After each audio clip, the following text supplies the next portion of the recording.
Jadi kulantaran laku lampah natos Islamnya atos da urang Sunda mah lamun nyarita Islam 100% urang Sunda mah Islam.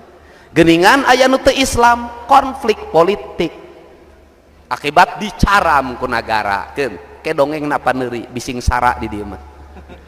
Jadi buhun kudu disuhun tinu ajaran pangwangunan kunaon kudu disuhun. Ajaran buhun tinu anggaran pangwangunan disebutna ajaran planologi. Teologi lahir planologi.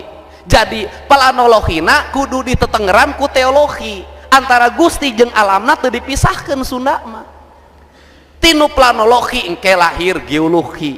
Tinu geologi engke aya lingkungan geografi penetaan. Disebutna ilmu tata ruang.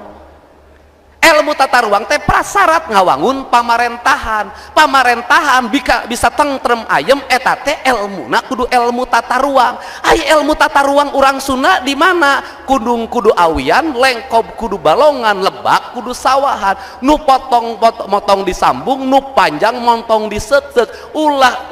Ulah ngurug walungan, ulah ngabedah sagara. Di mana ajaran ieu? Di Tasik. Geningan di Tasik. Apa nu boga konsep gunung kudu awian lengkop kudu balongan lebak kudu sawang teh urang Tasik. Kan nu boga konsep gunung, imah, balong, sawah, Tasik. Jadi Tasik guru peradaban tata ruang. Geningan orang Tasikna teu ngarti apa ditinggalkeun lemurna